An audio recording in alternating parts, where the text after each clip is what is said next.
Hey there, my friends. Welcome to the Links to Messiah podcast, where we are passionate about teaching our children all about the connections between the Old and New Testament.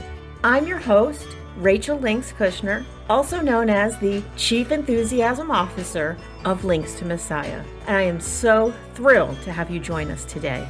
Come along and discover how your family and children can grow in their faith as you discover the beautiful links that God reveals throughout Scripture about the history of His people and His Son Jesus, our Messiah.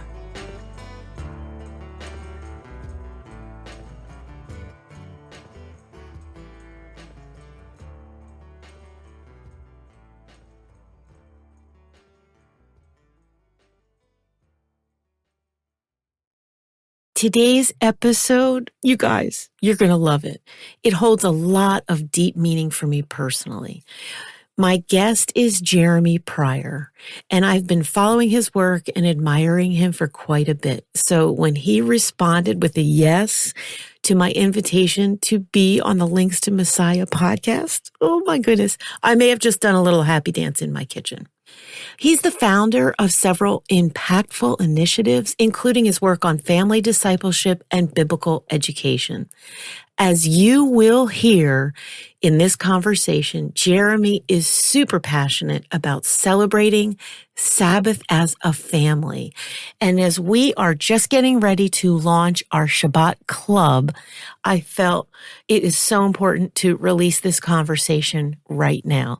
So sit back and get ready for a deep dive into Sabbath with Jeremy Pryor. Hey there, my friends. Welcome to the Links to Messiah podcast, where we are passionate about teaching our children all about the connections between the Old and New Testament. I'm your host, Rachel Links Kushner, also known as the Chief Enthusiasm Officer of Links to Messiah. And I am so thrilled to have you join us today. Come along and discover how your family and children can grow in their faith as you discover the beautiful links that God reveals throughout Scripture about the history of His people and His Son Jesus, our Messiah. Jeremy Pryor, thank you so much for being on the podcast today. Yeah, my pleasure, Rachel. Thanks for having me. Yeah, as I said to you just a minute ago, I may or may not have done a little dance in my kitchen when I received your email that you had agreed to be on the Links to Messiah podcast. So if you had been a fly on the wall in the kitchen that day. Well, can you I want to sort of, before we dive into our conversation about the practices of Shabbat, can you just give our audience, kind of back up and give us a little bit of a high level about Jeremy Pryor, what you're all about. Tell us about your family, all the good stuff. Yeah, absolutely. Yeah, so we live here in the northern Kentucky, Cincinnati area. I grew up in the Seattle area. We moved out here about maybe 24 years ago now. So we've been here for a bit. Okay. We have 5 kids. My wife grew up in the Columbus area, and we met in Jerusalem. I was a student, a 23-year-old single guy. She was doing a semester abroad with her sister. Wow. Right next to the old city. And yeah, we had an amazing semester there. Yeah, I got married. And so a big part of what I do, or what's been kind of a drumbeat for our family ever since then, has been trying to understand a lot of the things that I think have been lost because of a lack of understanding that Christians generally have when it comes to Hebrew scriptures. I was just so blown away. The things I was able to learn. I was a huge Old Testament nerd when I went to Jerusalem. Okay. And that's why I was there. I was there to study ancient Hebrew. I wasn't necessarily there to have a kind of a cultural experience, but God had other plans. And so while I was there, I was so kind of impacted by a lot of the traditions that I saw. Everything from the way that fathers interacted with children, which really shaped and kind of reshaped the way and the vision through which I saw family, all the way to the specific traditions that I saw being practiced and celebrated within Judaism. And so, yeah, I just been fascinated ever since. And so we've gone back there a lot, and we've spent there was a stint of about 3 years. We had apartments in Jerusalem with our kids. Really? And we were going back and forth, for those years. And so we spent a lot of time. We go there every year. That's definitely a big part of our story. Okay, so I have to know then, what time of year were you in Israel? Like, when you first went that first time, when you met your wife.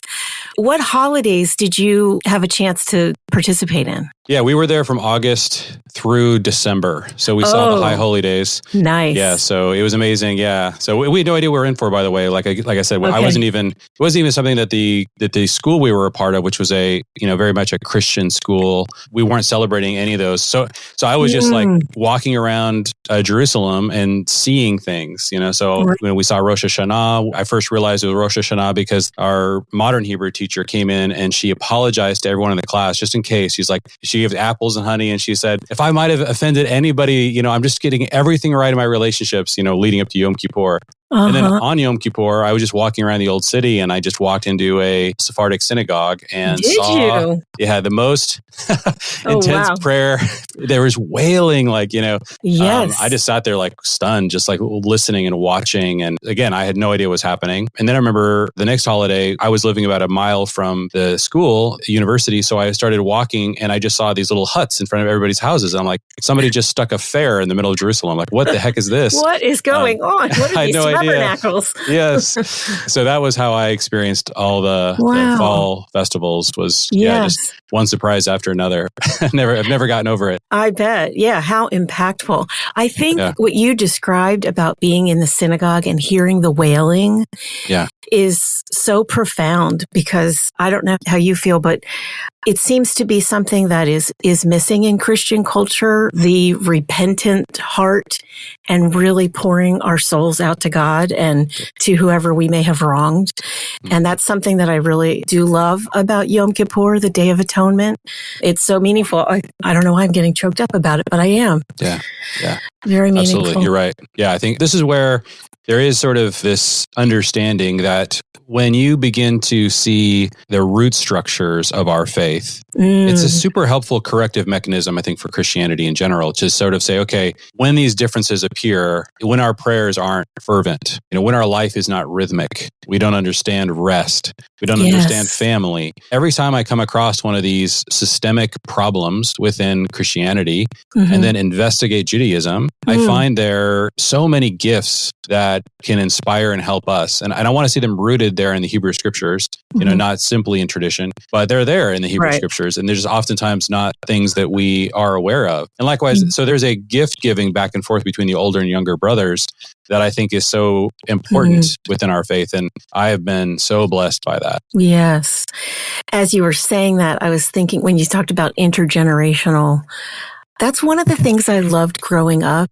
As a Messianic Jewish believer, we celebrated holidays with my grandparents, with obviously my sisters, my parents. Every holiday is an intergenerational celebration around a table, most usually. Yes. Yeah. One of the things I love. Yeah, absolutely. I think that's definitely the part of the faith that probably has been just practically the most helpful. When we were in Jerusalem with our previous group, we always go to an Orthodox Jewish family's house for Shabbat. And there was one experience. So there was like a 35-year-old guy. He was sitting at the head of the table and it was his house we were in. So there was like 30 Gentiles that were at this table, plus this man and his family, his mother-in-law, his neighbors were there, his sister and their whole family. It was such a intergenerational experience. And this guy, he led the table in a way I've never seen before. I mean, there was a fatherly sort of, he had different people singing the way he made people. I just was sitting back just kind of stunned at the level of skill. Because I think it takes, we tend to live lives in life stage groups or same age groups. We grow up extremely peer oriented as a culture. And so there's a certain skill it takes to be able to lead a table in a way that it makes it comfortable for an intergenerational experience. And see it on display as something else. Yeah, beautiful.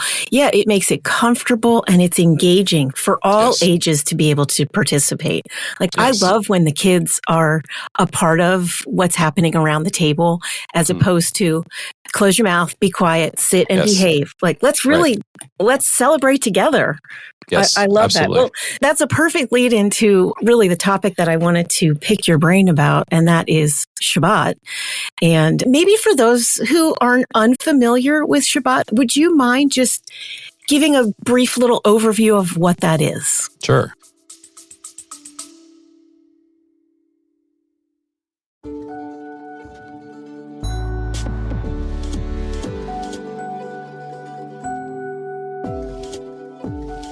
I want to take a short break from this podcast to introduce something brand new to you. Does your family know how to rest? Welcome to Shabbat Club, where your child's faith journey comes alive through the timeless wisdom of the Bible's Jewish roots. Shabbat is Hebrew for Sabbath. Each week, you will receive a mix of engaging videos, joyful songs, and hands-on activities that make learning about the routine of rest fun and memorable. Join now at our special founding members price of just $6.99 a month. Enrollment is open for just 1 week, starting on August 10th. Discover how practicing Shabbat can enrich your family's spiritual life and bring lasting rest. Don't miss out. Empower your children with the gift of God's rhythm of rest today at Shabbat Club. Click on the link in the show notes to learn more. And now, back to our conversation.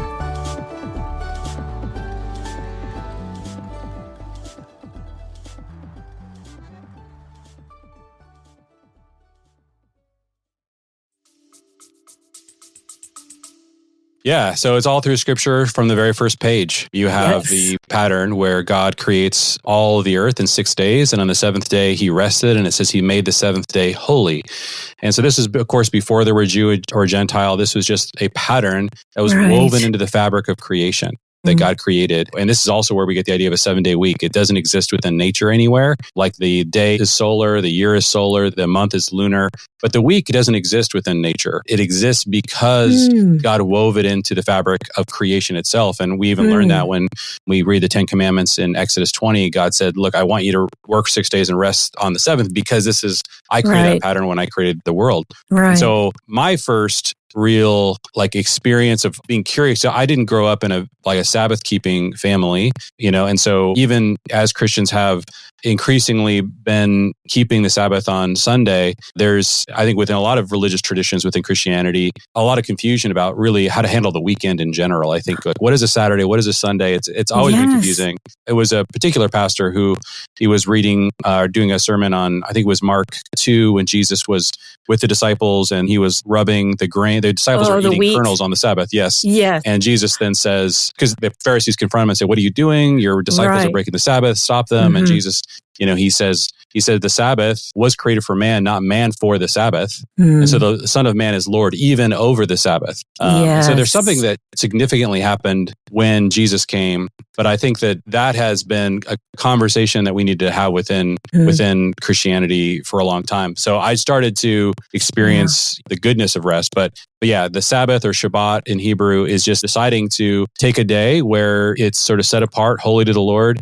And the part of it that I think really got me excited was when I was in Israel, the practice within Jewish families of starting the Sabbath in the evening. There's something about that. Most Christians aren't even aware that happens. And it's because in the days of creation, when you're reading Genesis 1, it says, it was evening and morning the first day. It was evening and morning the second day. In other words, evening starts the next day starts in the evening. And what this allows Jewish families to do is they have to figure out when the sun sets, and because that's the beginning of their Sabbath day. And so the Sabbath day always begins with a meal, with that evening meal. And there's something about, and so when we talk about, if you were to say we were Shabbat in our family, oftentimes the first thing they would think of is this meal, this kickoff meal to the day of rest. And it's really, I love that. Yeah. And it brings us into this sort of timeless moment because we have nowhere better to go because we're not doing anything for the next 24 hours. And so that evening, and so our actual sleep is sort of in the middle of the Sabbath, as opposed to kicking it off while you're asleep and then waking up in the morning groggy and starting your day of rest. I just love the idea of it starting in the evening. Yes, I do as well. I have great memories of that as a kid. And what was fun for us growing up was it was that night we ate in our dining room. And generally we always were eating around the kitchen table, but it was very special and meaningful to move into that dining room. And I remember my mom always had a tablecloth. Like we normally didn't eat with a tablecloth, all these different things. We had a certain set of dishes. Candles. The candles. Not that we kept kosher in every sense of the word, but we did use like our special dishes. My grandparents' china is what we used to celebrate Shabbat. So I am so curious then to learn about kind of how your Shabbat journey started for your family. I mean, I understand that you were in Israel and you saw all of these things, but then you start having children. So what did that look like for your family? How did you sort of ease into that? Yeah, so I think maybe we had 3 kids. So very little at the time. Kelsey, our oldest, maybe was 5 or 6. Jackson, our son, was maybe 4. Sydney was 2. So we have 5 now, but we had about 3 then when we first started. So you started when your youngest was 2. Well, she wasn't our youngest. She's our 3rd. She's your 3rd, we had 2 more. Okay, right, gotcha. Yeah, so that's about when I think the practice really started for us. So we were in a particularly difficult season. When we had our 3rd child, I would say that was the most challenging time in our family's life, just like in terms of bandwidth. I was feeling very tired, very worn out. And so there was a sort of more tension than we've had in other seasons of our family. And so I just kind of had like one of these almost like just reactive moments where I'm like, I got to do something. And so I literally drove to the mall. And I remember walking into JCPenney and there was standing, like they had a little display of dishes. And there were these dishes that were sort of like 3D, like they had grapes and stuff and sticking out. It was, not the most beautiful set of dishes. And they were on clearance, I think, for good reason. But my taste in dishes is not very sophisticated. Gotcha. So part of what I was thinking is I want something to set off the Sabbath because I had remembered this experience of seeing the families when I was in Jerusalem, like having the Sabbath dinner, and maybe this could help our family. And so I remember grabbing a box of these dishes and buying them. And then I went to Yankee Candle and asked them, okay, what scent will never, ever be retired? Because I want Sabbath to smell like something. I wasn't familiar with the fact that, of course, most Jewish people have white kosher candles for the Sabbath. Right. But you probably don't want to have a scented candle in the middle of your dinner. Again, I'm not very sophisticated, so I'm just like, I'll buy a scented candle, make our house smell you like were desperate. Yes, I was desperate and I was clueless. And we say this is the wild olive shoot version of the Sabbath. So I got, I got all the stuff in the card. I think we got some sparkling grape juice. So April and I got together and we put on this Sabbath dinner. And it was just a single tradition one night. And it might have been the sparkling grape juice that actually saved our whole Sabbath, because I think what happened was the next week I'd overcome that sort of excitement and I was back in a normal life. And I think our kids were like, hey, can we do that thing again where we drink the grape juice? And I'm like, oh, that's funny. Right. That sparkling grape juice will get them every time. Yes. And so out come the plates. The ugly dishes. The ugly dishes and the smelly candle. And here we go again. And so it started this tradition. Yes. And then that's when I started to do some research, like, okay, what are some blessings? And so we started with some Hebrew blessings and then we kind of started to make it our own. I started rewriting these blessings. So, but that's how it started. Not the most auspicious beginning, but it's what worked for our family. And it has been evolving steadily ever since. And that was, I guess, 15 years ago. Wow. I absolutely love that story because I think it's just a way to begin. Like you said, like I didn't know what I was doing. I bought these ugly dishes. I got a candle from Yankee Candle. That's hilarious. That's funny. But I think that is an example of just getting started. Even if we don't know what we're doing, just start. Actually, that's how somebody encouraged me about a podcast. Just start. Even if you don't know what you're doing, get on Zoom, record some conversations, just start. It will evolve and get better and better over time. That's right. Iterate. Iterate. Yeah. That's the best way to do it. Yeah. Let it go. Yeah. Let it keep going. And if you sparkle, if you throw something, a little sugar in there, then your kids will remind you, what about something special? Dad? Yes, exactly. Have some kind of Sabbath treat and then the accountability will be built in. Yeah. Yes. Yeah. Those kids will keep you accountable because they want that sparkling grape juice and that sugary treat. Exactly. So can you help us understand how a family can build that rhythm of rest if it's a new concept? I mean, you did just kind of lay out some really good ideas, but if this is something brand new for a family and they really do want to start something like this, what would you recommend for them? Yeah.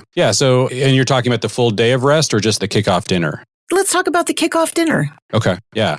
So I would say there's really I always think about these sort of 3 elements in this order: enjoyable, sustainable, meaningful.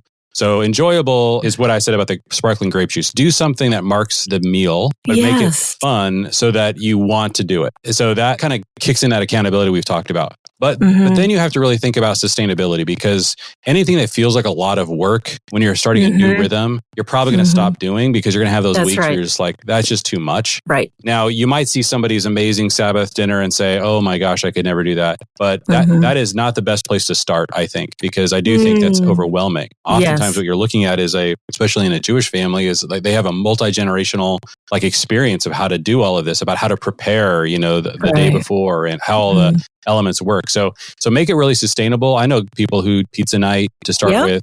We get Chipotle, or we have the same meal and we just buy that every week.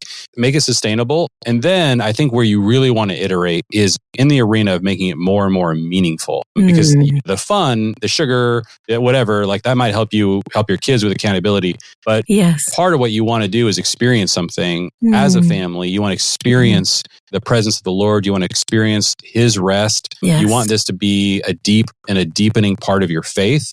And so that's the part of it that I get really excited about. And if you know that you have this sort of canvas on which to paint your family's Sabbath experience, you've sustained this rhythm, then that allows you to like insert meaning. And a lot of people have experienced this already with something like Christmas, where it's like, okay, I grew up and Christmas was really commercialized. And then you try to insert meaning and you find that makes a tradition actually start to matter to your faith. And I think that the Sabbath is an amazing canvas, because unlike Christmas, it's covered already with so much commercialism. For most Gentile families especially, there's nothing on it. I mean, there's no experience. And so sometimes that's overwhelming, but it's also, I think, it's an invitation to practice this in some way that would be really meaningful. And so some of the traditions that we've borrowed that have been super helpful for us is blessing the children. So I love the fact that one of the things that we say is, has God blessed this family with any sons? And then I just wrote on a little card, a little blessing. The traditional Hebrew blessing is, may the Lord make you like Ephraim and Manasseh. And then we just add, and give you the faith of Abraham, the heart of David, and the righteousness of Christ as you build our family from generation to generation. So just, you can add something like that. Yeah. It's like, because you want to have a family experience. And one of the things I love about the Sabbath table is everyone is in their family identity, but you have to do something to wake up that identity, to make the father feel like the father. And I think blessing, putting your hands on that, the mother feel like the mother, lighting the candles and blessing the daughters. We also say, has God blessed their family with any daughters? And we have written a similar blessing for the daughters. And, you can bless your wife, or, there's different ways you can bless God when you light the candles. So that creates a lot of meaning. So I would just add one little piece of meaning at a time. Family stories, I think, are another way to really incite meaning. And so think about the time of year it is. Is it like something going on in the world? There's an election. It's 4th of July. It's Veterans Day. School is starting. Whatever. Does the seasons bring to mind any stories about our ancestors, about my parents, or what it was like for me growing up? Or if you invite other family members, aunts and uncles, grandparents, always at some time during the family dinner, just say, this is such an epic family meal. Let's share some stories. And this, by the way, in our family, my wife's father, I feel like the meaning in his life as a retired man, I mean, it must have at least doubled, coming every single Shabbat to our table. He would have thought all week long about what pictures to share and what stories. And oh man, he created such deep roots for our family. It was such a gift that there was actually a platform, on which he could tell those stories. But there's many other ideas. The family was ready to hear it. The family was ready. Yes. Yeah, we were primed, and we have nowhere better to go. It's the Sabbath. What else are we going to do? Let's listen to family stories. Let's not all run off to the next activity. Yeah. Yeah. Something that you said really rang true with me, and it's something I've thought about with growing up with that, is that as my parents were teaching us how to celebrate Shabbat, family identity was being birthed in my heart, and I didn't even realize it at the time. But I look back on that now, and why do I feel such strong family ties? That is a big reason why I feel that. And we sat around the table and we lingered. We weren't in a hurry, on most nights, it's like, hurry, clean up, we got homework and blah, blah, blah, all the things.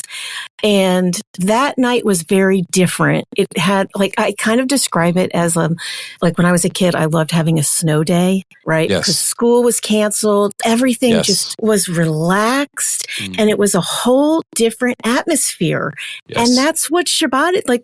We're celebrating and enjoying our rest. Like you said, it's an invitation. We're invited to rest.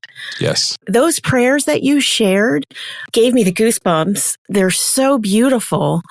Do you have those available for people to? You do? Yeah, absolutely. How? Yeah. How do people get those? I want those. Yeah, Rachel, I can send you. So I have a little like 1-page PDF of our traditions, and it takes you kind of through the steps, and then it has those written out on them. And I love one of the things that we did with those is we would write them out on a card and give that card to the oldest like patriarch in the family and the oldest matriarch in the family to give them a special place of honor at the Sabbath. Yeah. So my mom and April's mom, they come to every one of our Sabbaths and they kind of trade back and forth. So they both get a turn to bless the daughters. But yeah, I'll be happy to send those to you. And great. You guys would like to see that. I think people will love that. Ooh, I have goosebumps just even as you're telling about both of the grandmothers sharing that honor. It's so beautiful. Yes. So how do we teach our children and how do we teach our family to look forward to this so that it isn't a burdensome Friday night? Like you did talk about how you kind of can slowly add different traditions. Yes. Do you have any suggestions on how we can get excited about it, look forward to it? Yeah, I think that so a lot of Christians have had an experience of the Sabbath, the Sunday kind of Protestant Sabbath in particular, or the Catholic Sabbath, as a day that is kind of fairly miserable for children. So I think that sad, but true. It is, yeah. And so if you come from a Sabbath keeping Christian tradition, you're probably not thinking, oh, my 5-year-old's going to love this.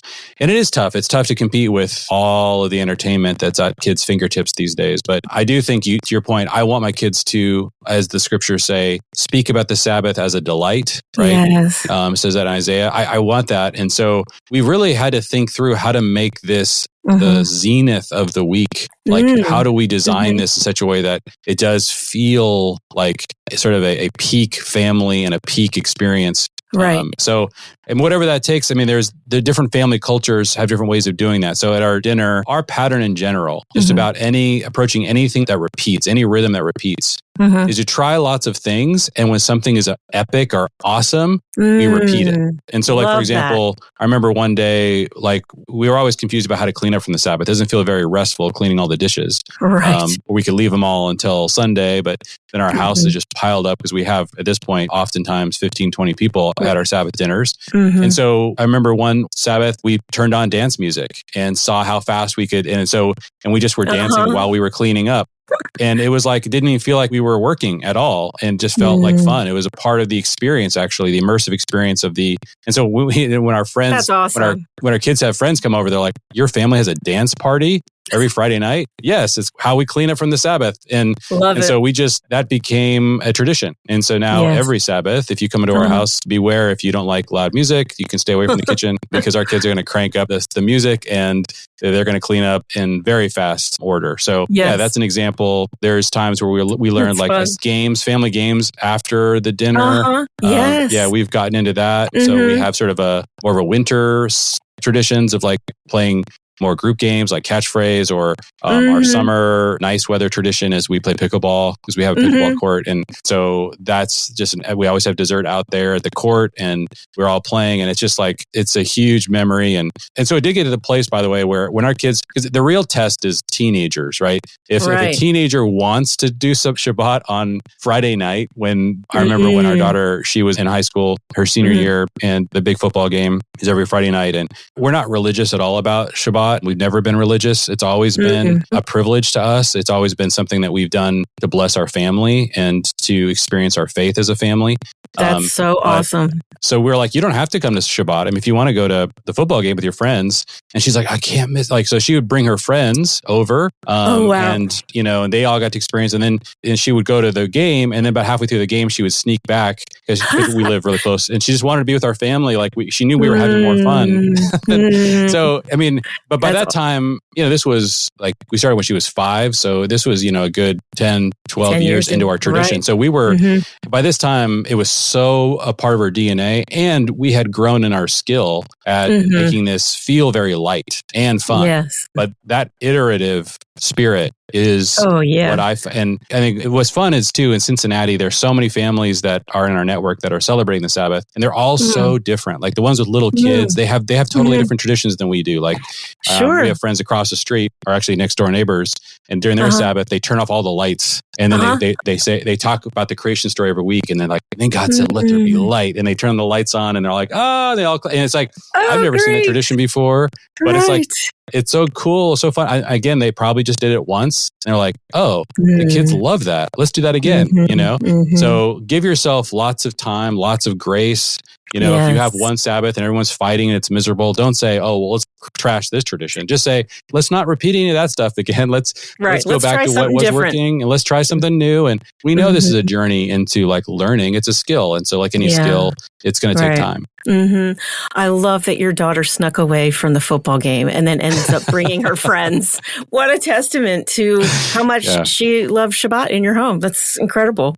And I like the idea of playing games and doing different things to sort of just extend the family togetherness time. Yes. Yeah. That's so important. You want to experience that family-ness. I think that's the thing that to me, if there's like a theme of how to tune up certain rhythms, it's really what makes people feel the family-ness. Like this, even like when you think about why I don't want to have a circular table, like kitchen tables oftentimes are circular, but dining room tables tend to have like spaces for the father, right, and the mother, and the children, and the grandparents, and and so we had special like cushy chairs for the grandparents, and like we wanted to make it a very unique family experience where it made it as easy as possible to inhabit your family identity for the duration of the meal. And people in our culture, we feel very uncomfortable with family identity today. A lot of us there's like a negative associations with a lot of those identities because of things we've experienced. There's just constant cultural attack because there's a belief that any kind of family identities are somehow,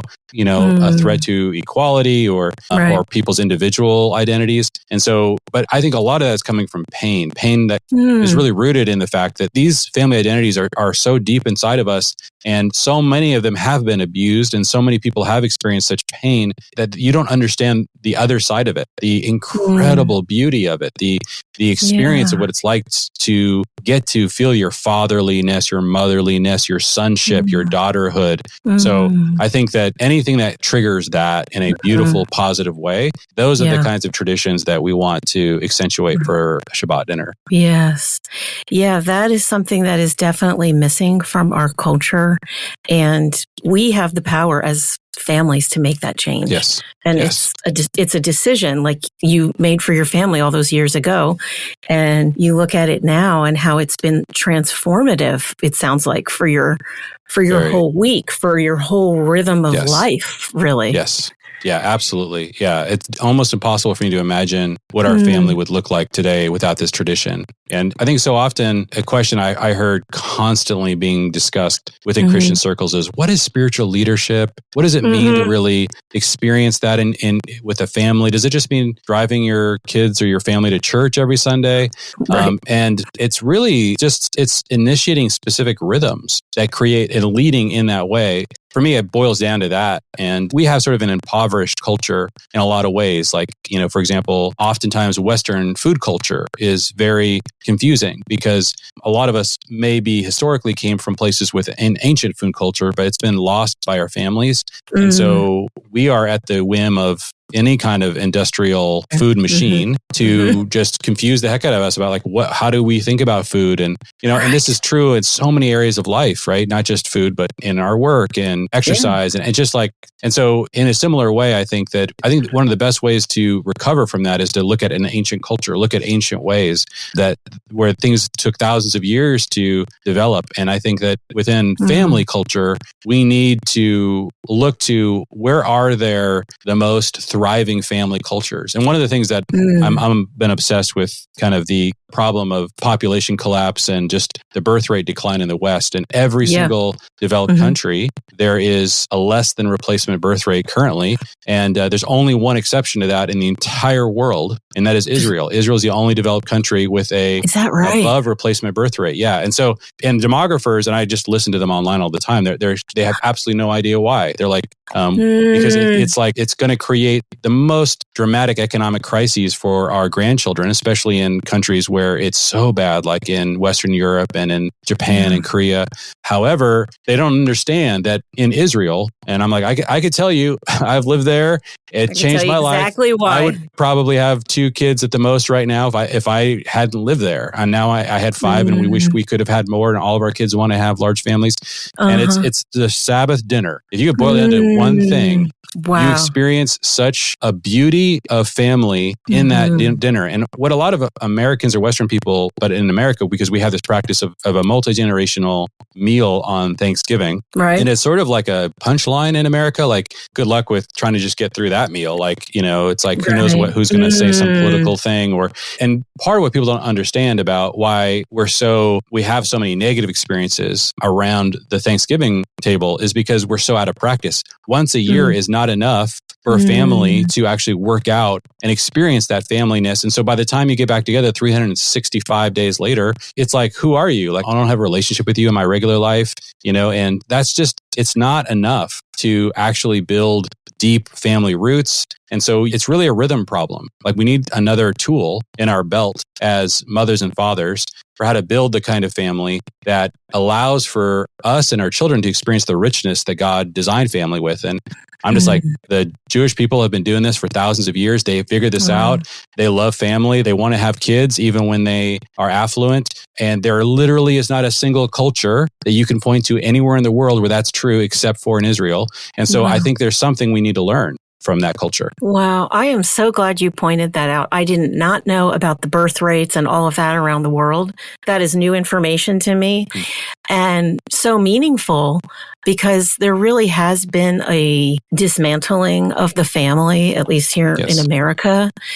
And the idea of a Shabbat dinner, of starting a very simple tradition in our homes can be so life-changing. Yes.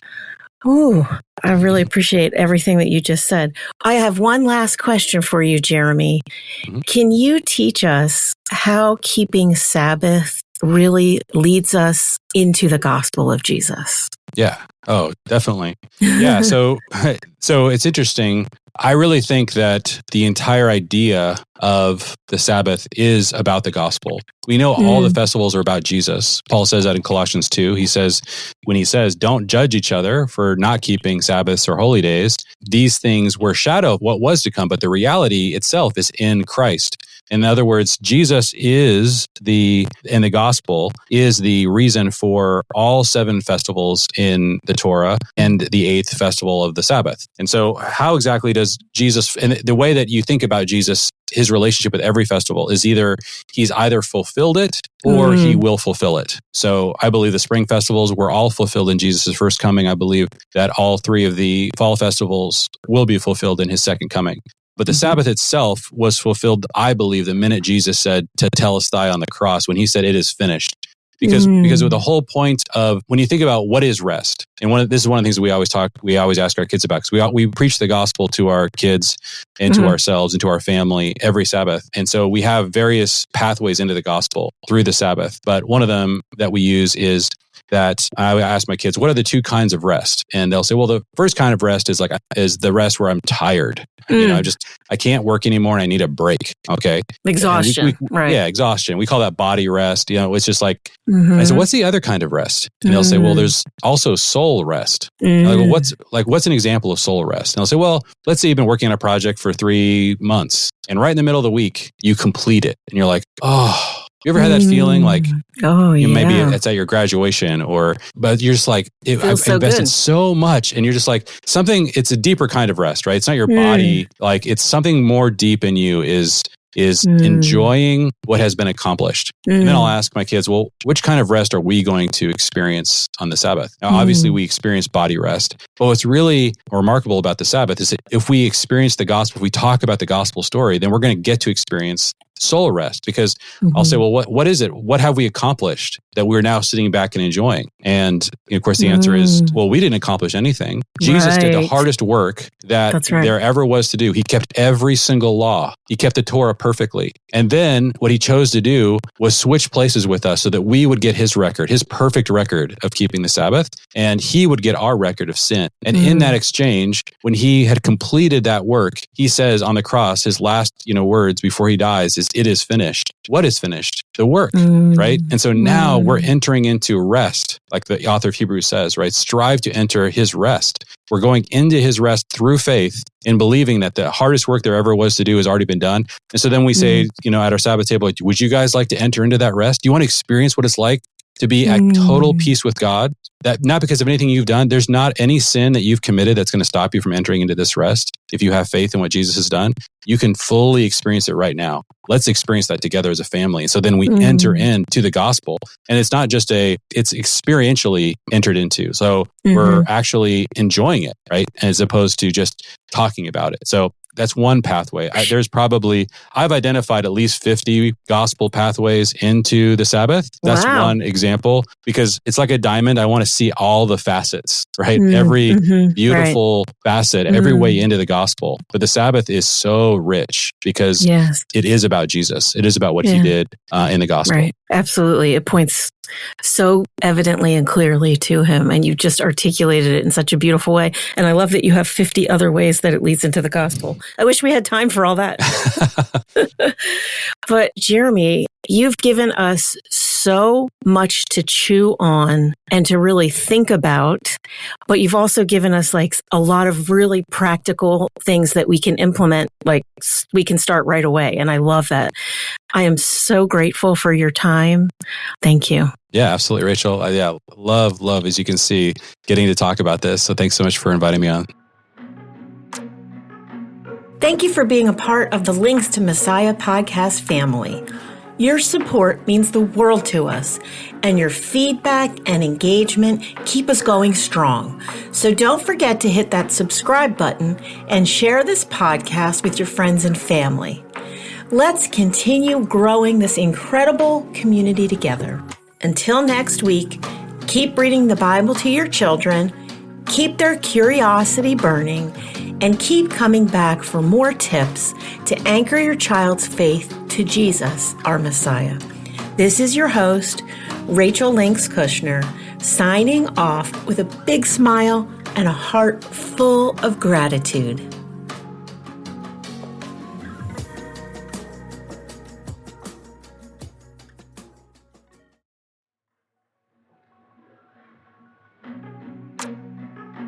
Thank you for being a part of the Links to Messiah podcast family. Your support means the world to us, and your feedback and engagement keep us going strong. So don't forget to hit that subscribe button and share this podcast with your friends and family. Let's continue growing this incredible community together. Until next week, keep reading the Bible to your children, keep their curiosity burning, and keep coming back for more tips to anchor your child's faith to Jesus, our Messiah. This is your host, Rachel Links Kushner, signing off with a big smile and a heart full of gratitude.